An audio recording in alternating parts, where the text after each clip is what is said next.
Systematic from Live2UTV. We're backstage with Nick from Spit Syndicate. Is there a theory behind the name?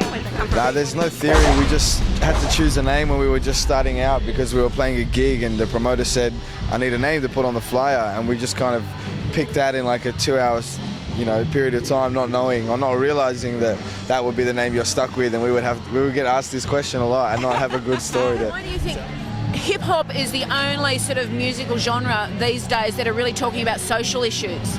Why do you think that is? Why do you think it's so big in the sort of hip-hop scene? I'm not sure. I think it's just a cool. I mean, with hip-hop, you got so many more words, so you have a bit more of an opportunity to kind of to say something, and I don't really know why, but that's the hip-hop that we grew up on, is that really politically charged stuff. Yeah. That's the stuff that really hits there for us, so we try and do that as well. And opening for Cypress Hill, that must have been awesome. It was cool. It was cool. It was a lot better on paper than it really was. Like it looks cool. Did they have a whole entourage and ushered them in, and you didn't even get to see them? I mean, we didn't hang out with them, but they did have an entourage. They tour a lot, so they had a pretty they had it down to a clicky. Yeah, like they were just kind of like going through the motions, and we were doing the same. It was challenging for us, like going out there and rapping with all these people that don't really want to see you. Opening up for international bands in hip-hop is really tough. Yeah, people don't really give a fuck, people. So it's challenging, but it was cool. Well, on paper, it was cool. Yeah. So do you guys get compared to Hilltop Hoods and stuff like that, or not so much? I'm not sure. I guess maybe because we're a duo and we kind of, I don't know, anyone that's making hip-hop now in this country grew up and wanted to make hip-hop because of them. The impact that they've had on everyone is crazy. So, that's a kind of, I guess, a natural comparison in some senses. But so, what makes you as a musician go, I want to do hip-hop opposed to other genres? I don't know. There's something about hip-hop that young people really connect with. They just really get it. And I think when we were young and we connect. Still young. Yeah, we are still young. But I mean, when you're in your 12, 13, and and young people just get it, and for that reason, there's this crazy engagement between young people and hip-hop. Like, you play a rap song to somebody that hasn't heard hip-hop before and that's a bit older, they won't understand the words, but you play it to young people and they can understand and they know what it means, and it's something that's really, I don't know.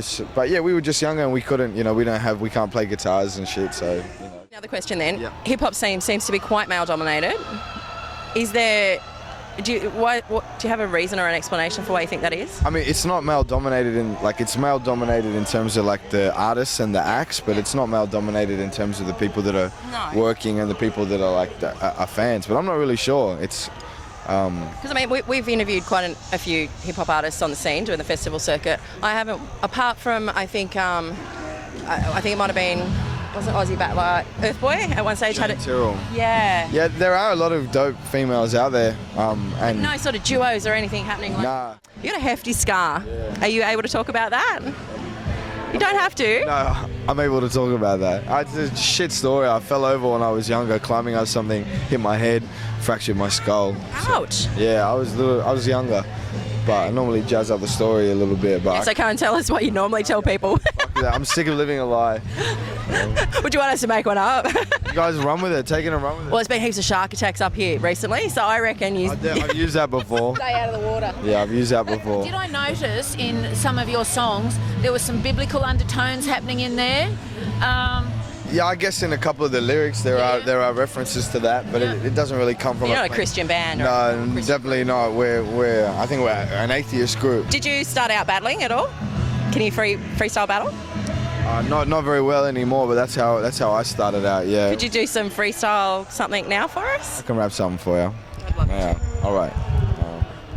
We steady rock for the lost causes, the flock like what you got for us. We set it off like we got orders. Now we trying to take the show across borders. Lock up your scotch and your daughters. Shit, on my off days I can mop the floor with most y'all so-called hot shot performers. You think you all that, you can walk on water. A tall glass of water, what the doc ordered. I used to think I was a baller. What a shot caller, cause I would hit it then not caller. Take a look at what that got for you. Just to learn locking down a good girl, that's a tall order. You ain't good enough, not for her. You a spin bowler in the top order. That clear enough for ya?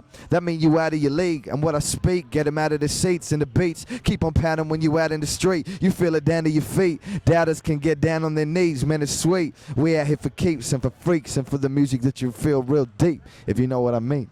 There you go. That's awesome. Thank you for having me. Put it there. We're Live2UTV.